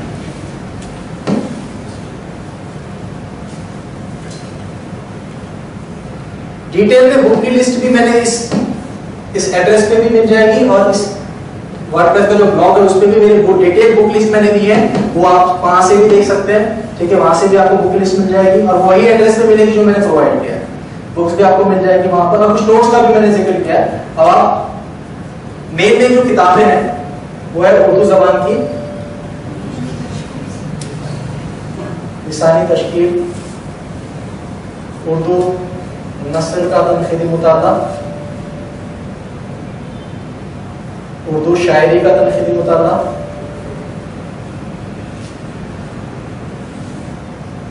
एक किताब है असनाफ अदब उर्दू, फिर 2 किताबें शऊर फन या अदब नुमा। इसके अलावा है एनसीईआरटीज, उर्दू की एनसीईआरटीज है। ठीक है, ये 2 किताबें भी ऐड हो जाएंगी उसके अंदर, और ये कुछ बेसिक किताबें। इसके अलावा मैंने और भी किताबों का जिक्र किया है। ठीक है, तो अब आपको देखना है, आपका काम ये है कि जो हमने सिलेबस का ब्रेकडाउन किया था उसके नोट्स अब हमको किस बुक में से मिल रहे हैं, और आपका काम ये सबसे पहले इन बुक्स को शुरू कीजिए, उर्दू ज़बान की लिसानी तशकील से शुरू कीजिए, क्योंकि सेक्शन ए आपका कवर करेगा। उसके बाद में आप पढ़िए असनाफ अदब उर्दू, ठीक है, साथ में आप पढ़िए एनसीईआरटीज सीक्वेंस। तो आपका पेपर 1 का सेक्शन ए कवर हो गया, सेक्शन बी भी असनाफ अदब उर्दू में कवर हो गया। ठीक है, और ये पेपर 2 के लिए ये 2 बुक्स काम आएंगी, उर्दू नस्ल का तनकीदी मुताला, शायरी का तनकीदी मुताला। ठीक है, साथ ही साथ जो इसमें से छूट जाता है शऊर फन से कवर कर लीजिए, अदब नुमा से कवर कर लीजिए। तो ये जो बुक्स रहेंगे आपका मोरलेस 80% ऑफ नोट्स मेकिंग का काम सारा करके दे देंगे। आपको बुक्स पढ़ना है, इसमें देखना है कि क्वेश्चन कैसे पूछा गया, उससे पॉइंट्स उठाने हैं और कॉपी पेस्ट करना है। तो ये आपका काम रहेगा नोट्स मेकिंग का। अब नोट्स मेकिंग कितनी इंपॉर्टेंट है, उर्दू ऑप्शनल में अगर आप कहेंगे सर हमें आपके नोट्स दे दीजिए, हम वो पढ़ लेंगे, ठीक है, या कोई टॉपर के नोट्स दे दीजिए, हम वो पढ़ लेंगे। तो देखिए वो जो नोट्स है वो उस टॉपर के लिए, उस ऑप्शनल के लिए, उसके लिए ही थे, वो आपके नोट्स नहीं है। ठीक है, अब मैंने बनाई बिरयानी, बहुत अच्छी बिरयानी बनाई, मेरा नुस्खा है, क्या जरूरी है वही नुस्खे से आपकी अच्छी बिरयानी बनेगी? हैदराबाद की बिरयानी क्या दिल्ली में भी वैसी बनती है? वो हैदराबाद में वैसी बनती है। आप कहते हो ना ये दम वाली हैदराबादी बिरयानी, क्यों? क्योंकि वो हैदराबाद में ही बन सकती है। तो वैसे क्या, वैसा ऑप्शनल उसी नोट्स के साथ आप अच्छा स्कोर कर पाओगे, वही स्कोर कर पाएगा। आपको अपना तरीका लेना है, क्योंकि कोलकाता वाली बिरयानी भी तो अच्छी होती है, दिल्ली वाली बिरयानी भी तो अच्छी होती है, लखनऊ की बिरयानी भी तो अच्छी होती है। तो वैरायटी के लिए हमेशा स्पेस है। तो आप क्यों नहीं अपनी बिरयानी बनाते, आप अपने नोट्स क्यों नहीं बना रहे? तो आप लोग अपने नोट्स बनाइए, और नोट्स बनाने का तरीका यही है, फर्स्ट बिट बाय बिट तोड़ना है, बुक से उठा के आपको सिर्फ कॉपी पेस्ट करना है। क्योंकि हमारे पास इतना टाइम नहीं है कि मैं आपको अदरवाइज एग्जांपल्स देके बताता, हमको एक ब्रॉड ओवरव्यू लेना है, ठीक है, और बाद में फिर हम देखेंगे आंसर राइटिंग की तरफ भी हम जल्दी जाएंगे। ठीक है, तो आपका नोट्स मेकिंग वाला काम सेक्शन ए वाला कवर हो गया। सेक्शन बी में थीम्स आपके सामने आ गई कि गालिब में कौन कौन से सवाल पूछे जा रहे हैं। अब आप बुक उठाइए, जैसे खुतूत गालिब, अब आप खुतूत गालिब उठाइए, या कलाम मीर उठाइए, या गुबारे खातिर उठाइए, और उसका जो मुकदमा रहता है, प्रीफेस इसको कहते हैं, यानी एक्चुअल बुक शुरू होने से पहले जो थोड़े अल्फाज लिखे जाते हैं, उसकी खासियत के बारे में लिखा जाता है, जो बयान किया जाता है, तो उसको आप पढ़िए। ज्यादातर आपको एग्जाम्पल्स उसके मुकदमे से ही मिल जाएंगे। जैसे कलाम मीर में जो मीर के मुकदमा जो लिखा हुआ है कलाम मीर का, मौलवी अब्दुल हक साहब ने, उन्होंने सारी खुसूसियत खुद ही बयान की है, ज्यादातर क्वेश्चन वहीं से उठे हैं। हुतूत गालिब में भी अगर आप तशरीह खरीद रहे हैं, ठीक है, मौलाना यूसुफ शरीफ चिश्ती की जो अगर आप तस्लीम जो है तशरीह खरीदते हैं, तशरीह के अंदर मुकदमे के अंदर आपको मिल जाएगी वो सारी खुसूसियात। तो आपको इन बुक्स को पढ़ के एग्जाम्पल्स उठाने हैं, ना कि पूरी बुक्स पढ़नी है। यानी जब आप गालिब के बारे में पढ़ेंगे, हुदूद गालिब पढ़ेंगे, तो उसमें दिल्ली के हालात की जब बात होगी, दिल्ली के हालात, तो उसमें आप देखिएगा गालिब के कौन से खत में उसने दिल्ली के हालत के बारे में बात कहा कि अल्लाह अल्लाह इतनों हजारों का मैं मातमदार हूं, मैं मरूंगा तो मुझे कौन रोएगा। ये स्टेटमेंट है, इसको कॉपी कर लीजिए और आप ऐसे 5 से 6 स्टेटमेंट्स कॉपी कर लीजिए और आपका आंसर ऐसे ही बनेगा, आपका आंसर ऐसे ही बनेगा, ठीक है। ऐसे शायरी के अंदर दीवान गालिब को उठा लीजिए। अब शायरी की खुसूसियात, दीवान गालिब आपने ले लिया, ठीक है। अब दीवान गालिब में पूछा जा रहा है आपको गालिब का उस्लूब लिखिए, शायरी की खुसूसियात लिखिए, ठीक है। तो क्या क्या गालिब की शायरी की खुसूसियात होती है? गालिब तो हम काफी अरसे से पढ़ते हैं, स्कूल में भी पढ़ते हैं। गालिब की शायरी में क्या खुसूसियत होती है? सबसे पहले आप कहां ढूंढेंगे इसका आंसर? खरजे में तशरीह, ठीक है। आप देखिएगा उसमें क्या क्या अल्फाज के बारे में क्या बोला हुआ है, ठीक है। मुश्किल पसंदी के बारे में क्या बोला हुआ है, अरबी फारसी अल्फाज के बारे में क्या बोला हुआ है। तहदारी करके एक अल्फाज आता है, तहदारी के एक शेर को इस तरीके से बोला जाता है कि उसके मल्टीपल मीनिंग्स निकल सकते हैं, है ना। तो इस तरीके से आप, और उसमें देखिए कि नाजुक ख्याली, गालिब अगर कोई शेर बोलते उसमें नाजुक ख्याली कितनी है, ठीक है। तो आपको एग्जांपल्स उसके उठाने हैं, बस उन एग्जांपल्स को लाकर आपको जो है तो लिख देना है, बस एग्जांपल्स कलेक्ट करना है, ठीक है। ऐसे आप अगर पढ़ेंगे प्रेमचंद गौदान, तो गौदान में पूछा जाएगा होरी का किरदार, तो आपको उसके बारे में लिखना पड़ेगा कि होरी कौन है, होरी कितना नरम दिल है, होरी ने क्या किया अपने भाई के साथ, भोला के साथ उसका क्या ट्रीटमेंट था, ठीक है। तो इस तरीके से आपको उसको समझ के लेना है। और ये जो खास तौर से नस्र वाली जो किताबें, नस्र वाली किताबों में गुबारे खातिर आप पूरी पढ़ सकते हैं क्योंकि लेटर्स है, खुतूत गालिब आप पूरी पढ़ सकते हैं क्योंकि उसमें भी जो है लेटर्स ही है, ठीक है।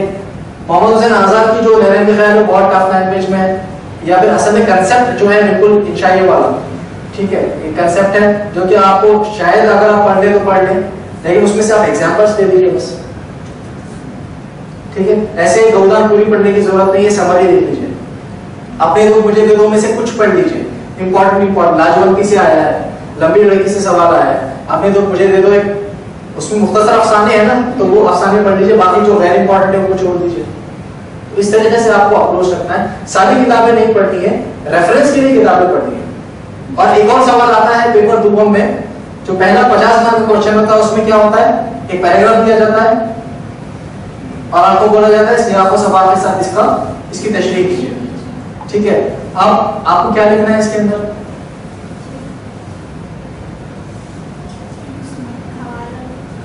सबसे पहले आप लिखेंगे किसकी है ये पैराग्राफ, जो है किस किताब से लिया गया है, खुतूत गालिब है या फिर गौदान से लिया हुआ है, आप वो लिखेंगे। दूसरा सियाक व सबाक, अगर आपको याद है ये किस कंटेक्स्ट में लिखा हुआ है, सियाक व सबाक का मतलब वो कंटेक्स्ट, किस कंटेक्स्ट में लिखा हुआ है, अगर आपको याद है वो लिख दीजिए। मीर अमन का अगर है बागोबार का, तो वो कंटेक्स्ट को आप लिख लीजिए।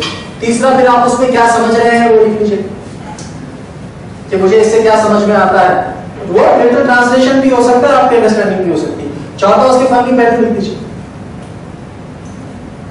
तो ये आपका आंसर बन जाएगा। शायरी में क्या करेंगे, आइडेंटिफाई करेंगे किसका शेर है, इकबाल का शेर है, गालिब का शेर है, मीर का शेर है, और फिर उसकी तशरीह करेंगे और उसके फनी पहलू ढूंढेंगे। तो इस सब को करने के लिए आपको पेपर 1 बहुत क्लियर रहना जरूरी है, क्योंकि गौदान की फनी पहलू पे तभी बात कर पाओगे जब आपको पता है जो है तो नॉवेल के फनी पहलू क्या क्या होता है ना। गालिब के उस्लूब में अच्छी बातें तब निकाल पाओगे जब पता होगा कि गजल में क्या क्या अच्छी बातें होती है। तो ये सब चीजों के ऊपर आपको फोकस करना है, पेपर 1, पेपर 2, इन जनरल जो है मैंने अभी notes making bit by bit कैसे करना है वो भी आपको क्लियर हो गया, ठीक है। अब पेपर में क्वेश्चन कैसे आ रहा है, यूपीएससी के पेपर में जो 2018 का पेपर है मैं बताऊंगा आपको 2018 का पेपर को अप्रोच कैसे करना है, सबसे इंपॉर्टेंट क्वेश्चन।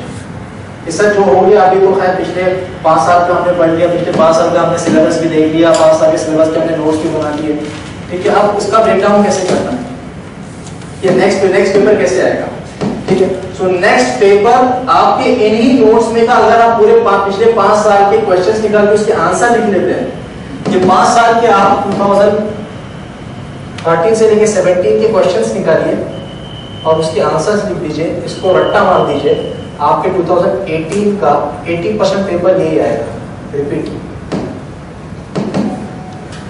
रिपीट होगा, क्योंकि ऑप्शन की लिमिट्स है। पिछले 5 साल का मैं पढ़ने को कह रहा हूँ आपको, 1 साल का, 1 साल में से हो सकता है 30 मार्क्स का रिपीट हो जाए, ऐसे 5 साल का अगर आप पढ़ेंगे तो मोर लेस 80% में पूछेंगे कहां से, पूछना भी तो लिमिट्स के अंदर ही है। और अक्सर आप देखेंगे कि वही पैराग्राफ और वही गजल लड़के पूछ रहे हैं 10वीं के लिए, तो इसका मतलब है कि कोई आपकी आसानी चाहता है कि आप उसको आइडेंटिफाई करें। उनको भी पता है कि जो यहाँ पे लिखने वाले हैं वो इंग्लिश मीडियम से आए हैं, उनको भी पता है जो यहाँ पे लिखने वाला है उन्होंने कुछ महीने ही उर्दू पढ़ी है। इंटरव्यू पैनल में जब हम जाते हैं उर्दू मीडियम उर्दू ऑप्शनल वालों से बहुत शानदार सवाल करते हैं, ठीक है। बोलते हैं कि चलो इकबाल के 5 शेर सुनाओ जिसमें कि शाहीन है, ठीक है। तो अब कहाँ किसी को याद, हमने तो रट्टा मार के एग्जाम निकाला, तो वो कहते हैं कि सर खुद ही सामने रहेंगे, आपस में डिस्कशन करते हैं, सर ये लोगों की उर्दू बस छोड़ दीजिए, आप कहाँ सवाल कर रहे हैं इनसे आसान सवाल कीजिए, क्योंकि उनको पता है हमारी उर्दू कैसी होती है। हम लोगों का मकसद एग्जाम में किताबें पढ़ना है, एग्जाम निकालना है, हमारा मकसद ये नहीं कि इकबाल यहाँ पे माहिर मोहतरम आली जनाब डैश डैश डैश साहब जिन्होंने यूपीएससी भी क्लियर किया है इकबालियात के माहिर नहीं बनना है, हमको बस किसी एग्जाम को क्लियर करना है। तो इसके लिए जनरल ओवरव्यू समझ में आ गया आपको, सिलेबस का ब्रेकडाउन, नोट्स मेकिंग, ठीक है। और भी कुछ अच्छे मैंने इंटरैक्टिव मैनर में इसको ऑर्डिनेट किया है, ब्लॉग पे भी आपको थोड़ी इन्फॉर्मेशन मिल जाएगी, ठीक है। ब्लॉग पे भी आपको थोड़ी इन्फॉर्मेशन मिल जाएगी कौन सी मिस्टेक्स अवॉइड करनी है, ठीक है। सबसे पहली मिस्टेक वो है कि इस ऑप्शन को लाइटली नहीं लेना है, ये नहीं सोचना है कि हमारी जबान है, चेक करने वाले तो मुसलमान है, चेक करने वाले तो अपना ही भाई है, मार्क्स भी नहीं देगा। तो याद रखिए चेक करने वाला मुसलमान है, ये बहुत अच्छी बात है क्योंकि वो ईमानदार है, वो नहीं चाहता कि एक बेईमान इंसान सिलेक्ट होकर सर्विस में जाए और सारी कौम का नुकसान करे या सारे मुल्क का नुकसान करे, तो इसलिए वो ईमानदारी से चेक करते हैं। और यूपीएससी एक ऐसा ऑर्गेनाइजेशन है जहाँ पे नाम तो जाता ही नहीं है, मेंस के पेपर को रोल नंबर से चेक होता है। अगर आप समझ रहे हैं कि उर्दू बोलने वाला अगर मुसलमान ही होता है तो आप याद रखिए पंजाब यूनिवर्सिटी में मुसलमान उर्दू नहीं बोलते, जेएनयू में मुसलमान उर्दू नहीं बोलते, सिर्फ मुसलमान, ठीक है। आप जाइए इलाहाबाद यूनिवर्सिटी में, फिर आप गोरखपुरी के पास, फिर आप गोरखपुरी का पेपर गया तो क्या करेंगे, खैर वो तो जिंदा नहीं है लेकिन इलाहाबाद यूनिवर्सिटी से है, आप क्या समझ रहे हैं अलीगढ़ ही जाएगा, जामिया मिलिया ही जाएगा, नहीं, बाकी सारी सेंट्रल यूनिवर्सिटी जा सकती है। यूनिवर्सिटी ऑफ जम्मू जाता है पेपर चेक होने के लिए, तो वहां पर तो कोई मुसलमान पेपर चेक नहीं करेगा, वहां तो वो बंदा जिसको वो काम दिया गया है वो चेक करेगा। तो आप अगर ये सोच रहे हैं कि उर्दू हमारा भाई मार्क्स मिलेंगे तो बिल्कुल गलत फहमी है। आपको उसी लेवल पर आकर मेहनत करना है, उसी लेवल पर आकर आपको एफर्ट्स डालने हैं जो कि दूसरे ऑप्शन में आप डालेंगे, उसी लेवल पे आके आपको नोट्स बनाना है और उसी लेवल पे आके आपको आंसर राइटिंग करना है। अब आंसर राइटिंग कैसे करेंगे,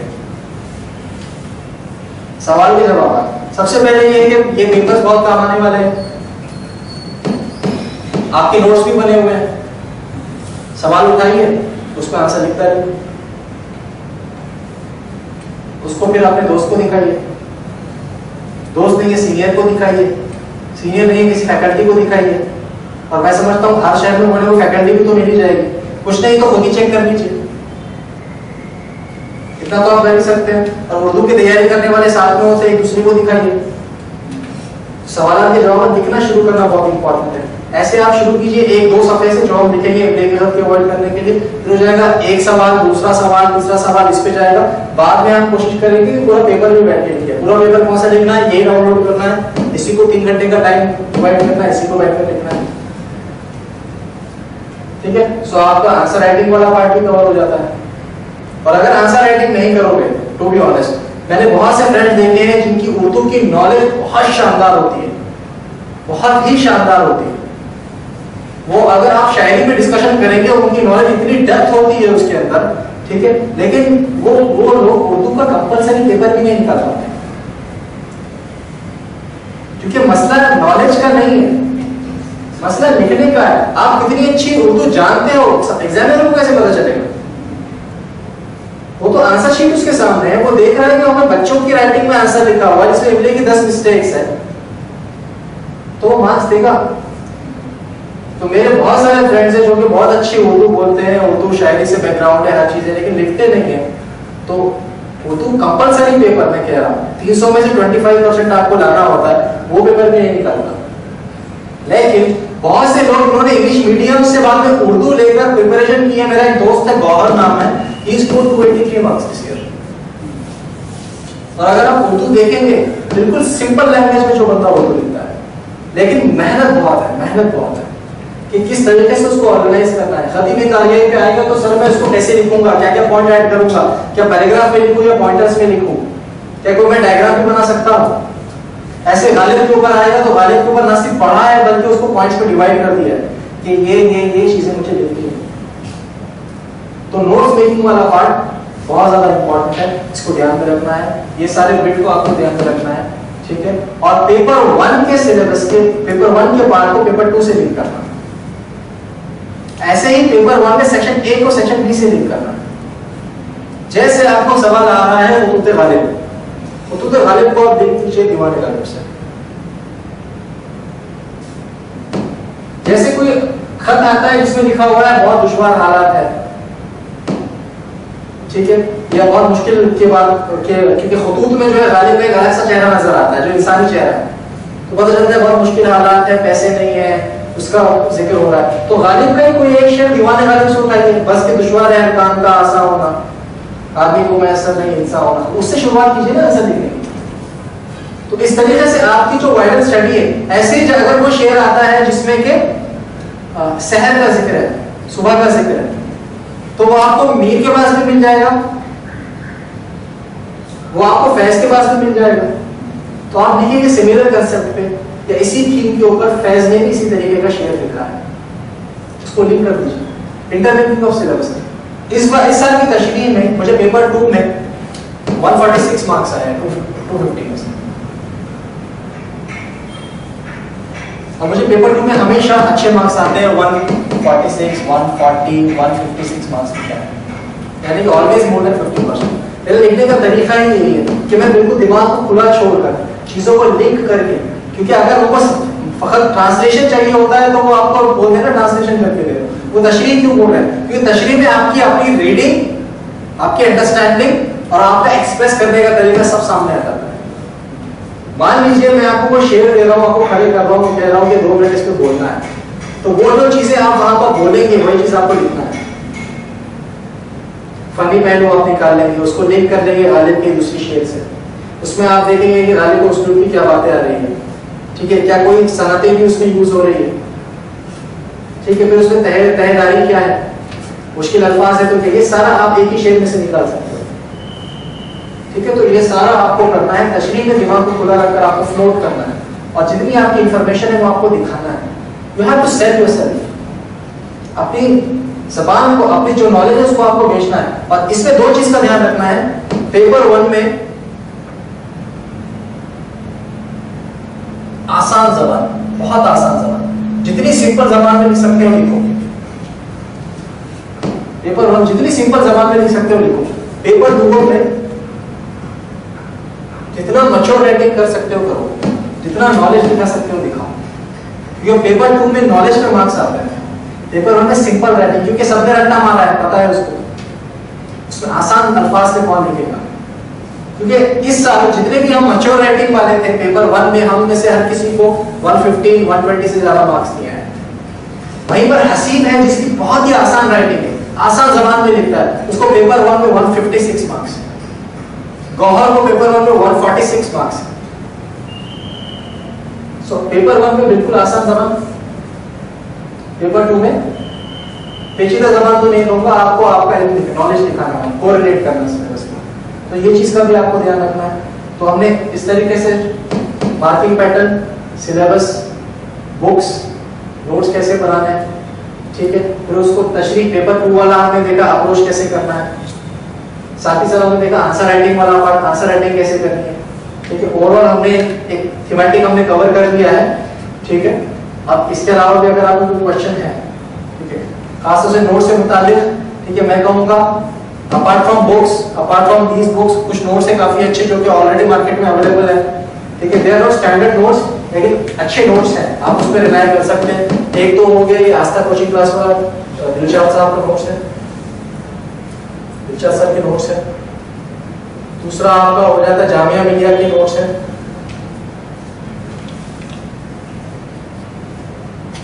ठीक है। साथ में अगर कोई टॉपर के नोट्स मिल जाते हैं आपको, कोई टॉपर के अगर नोट्स मिल जाते हैं तो उस पर भी आप रिलाई कर सकते हैं। उसमें से आप क्या करेंगे, उसमें से पढ़ाई नहीं करेंगे, उसमें से जो एरिया छूट गया है उसको कवर करेंगे। नोट्स तो आप नहीं बनेंगे, लेकिन उसमें से जो एरिया छूट गया हो सकता है उसने अच्छे से कवर किया या नोट्स लिखने का कोई तरीका हो, तो वो चीज आपको उसमें से कवर हो जाएगी, ठीक है। और ये नोट्स भी अगर आप, मैं कहूँगा एक चक्कर दिल्ली का अगर लगा सकते हैं, ग्रुप में से कोई एक बंदे को रिस्पॉन्सिबिलिटी देना है, वो दिल्ली जाए, मैंने सारी डिटेल्स प्रोवाइड कर रखी है कहाँ पे कौन से नोट्स मिलते हैं, वो नोट्स लेकर है, बाकी सब जेरॉक्स करवा सकते हैं, फोटो कॉपी करवा सकते हैं।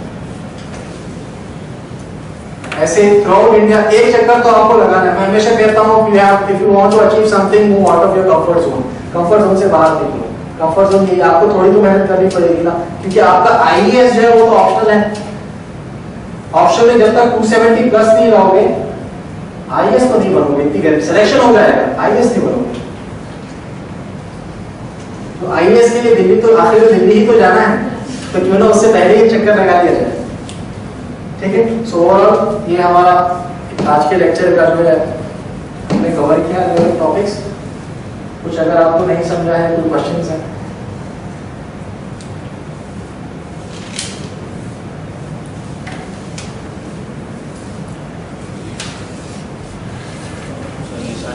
शुरुआत कर ली थी हमारे पढ़ने की, 30 पेज तक पहुँचे तो सोचे कि नोट्स बना लो।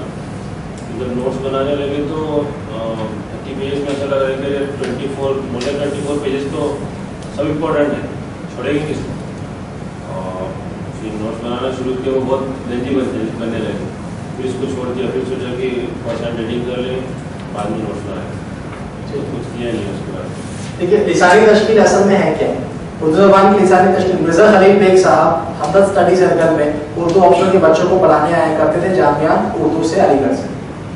तो उसी नोट्स को उन्होंने बुक की शक्ल में शाया कर दिया, उर्दू ज़बान की लिसानी तश्कील। तो बेसिकली वो नोट्स ही है, वो नोट्स ही है।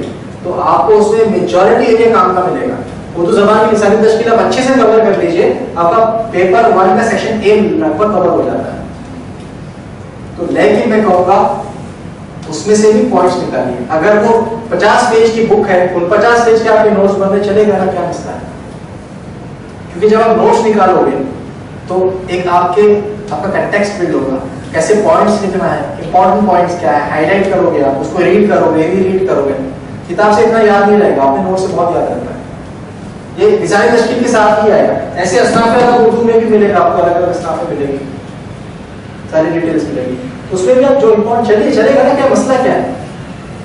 घड़ी घड़ी वो बुक पढ़ोगे, ठीक है, उससे बेटर अपने नोट्स निकालो, क्योंकि हर चीज तो इम्पोर्टेंट नहीं है। दकनियात के ऊपर बहुत ज्यादा वो मखारिज और वो सारे मामला डिटेल्स में वो गए, हमको वो जरूरत ही नहीं है, ठीक है। तो आप शुरू कीजिए लिसानी तश्कील से, नोट्स खुद के बनाएंगे। Give it time, give it, if you are going for 2019, I would say 130 दिन भी लगते हैं ऑप्शन को, ढंग से दे दो। क्योंकि टू बी वेरी फ्रैंक, जैसे मैंने अभी लेक्चर में भी कहा था, एक अटेम्प्ट में आईएएस, फर्स्ट अटेम्प्ट में आईएएस कितनों का निकलता है, 5-10 लोगों का। बाकी सबको दूसरी बार तो लिखना ही है, तो जब दूसरी बार को भी लिखना है तो काम तो आसान करो। नोट्स एक बार इतने अच्छे बना लेना चाहिए कि स्टूडेंट आपको आने वाले 2 से 3 साल में काम करे, आपको अपडेट करना है।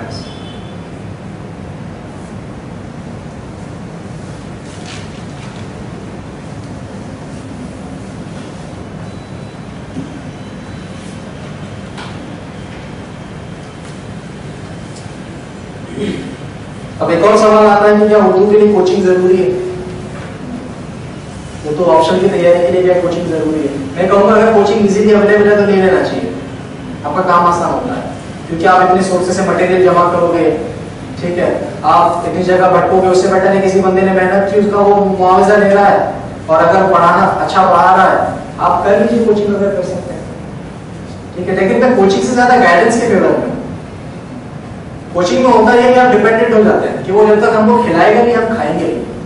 गाइडेंस में हम खुद बनाना सीखते हैं, वो हमें हिदायत देता है कि इसको ऐसे बनाओ, तो आप बनाना सीखते हैं। आप चाहते हो आपको बनी बनाई दाल मिल जाए, यहाँ पे गाइडेंस में आपको दाल बनाना सिखाता है, तो फर्क गाइडेंस, तो आप गाइडेंस की तरफ ज्यादा जाइए कि कोई सीनियर है, कोई सिलेक्टेड कैंडिडेट है, आपको सर है, जैसे सर गाइड कर सकते हैं, सर आपको बताएंगे, ठीक है, अप्रोच कैसे करना है, क्या करना है। आप नोट्स बनाइए और नोट्स और स्टेप बाय स्टेप, आप ये नहीं सोचिए कि मैं एक बार शुरू करूंगा और पूरे नोट्स एक साथ रेडी हो जाएंगे। फर्स्ट कॉपी बनेगा, सेकंड कॉपी बनेगा, ऐसे उसके बाद फिल्टर होंगे, आप ही फिल्टर करेंगे अपने हाथ से, आपको समझ में आएगा वेरी इंपॉर्टेंट है, इंपॉर्टेंट है, इस तरीके से आपको चलना है। सो कोचिंग से ज्यादा गाइडेंस इंपॉर्टेंट है, ले सकते हैं तो ले लीजिए, कोई अगर बताने वाला नहीं है तो। अगर ग्रुप में तैयारी हो रही है, आपका BA MA उर्दू में हो रखा है ऑलरेडी, उर्दू के बताने वाले हैं, घर में माहौल है, शायरी का चर्चा है अच्छी, तो फिर उर्दू के लिए मैं नहीं समझता कोई कोचिंग की जरूरत है। एक ओवरऑल अप्रोच ले लेना कि क्या कैसे चल रहा है, किसी बंदे से पूछ के आप फिर तैयारी करते रहे, क्लासरूम में बैठने की जरूरत नहीं।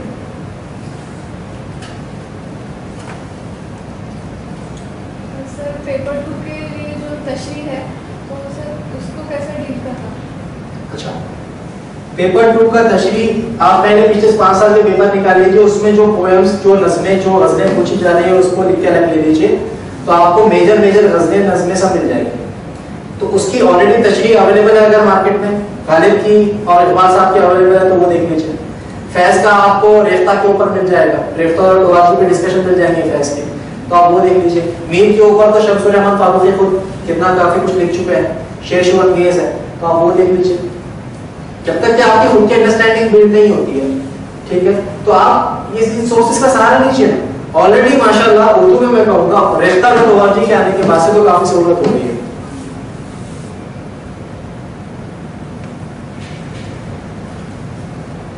खासतौर से अंडरस्टैंडिंग वाला जो पार्ट है यहाँ पर अच्छे से कवर होगा।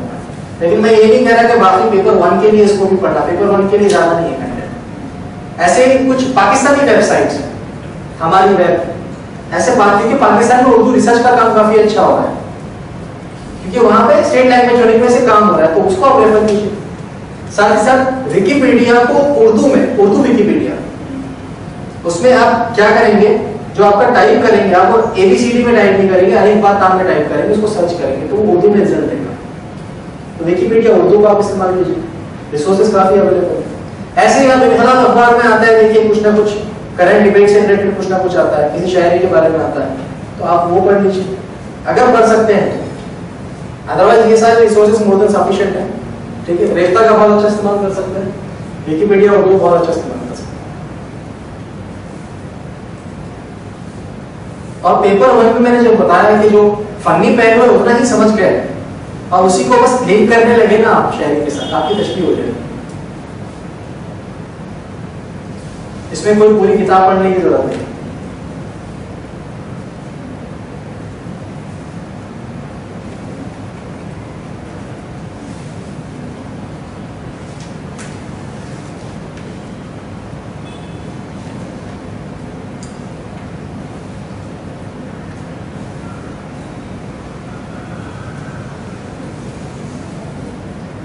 ठीक है, मैं हम लोग कंक्लूड करते हैं। कुछ अगर क्वेश्चंस रहेंगे, मेरा कांटेक्ट नंबर मैंने आपको दिया है, ठीक है, ये ईमेल आईडी है,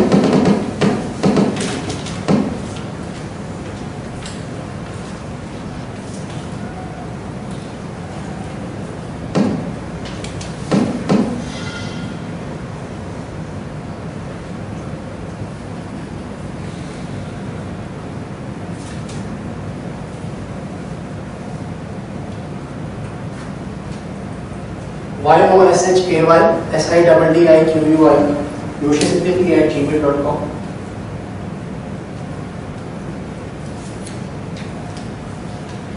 इस पे आप जो है बिल्कुल पूछ सकते हैं, या फेसबुक वाला मैंने जैसे पेज बताया था आपको, यूशिसिद्दीकी वाला, उसमें आप मुझे इनबॉक्स कर दीजिए स्पेसिफिक क्वेरी के साथ में, ठीक है। मैं आपको और कोशिश करता हूँ कि उसी दिन रिप्लाई मिल जाए, ठीक है। आपको मैं जो है जवाब भी दे दूँगा, ठीक है फिर। अस्सलाम वालेकुम।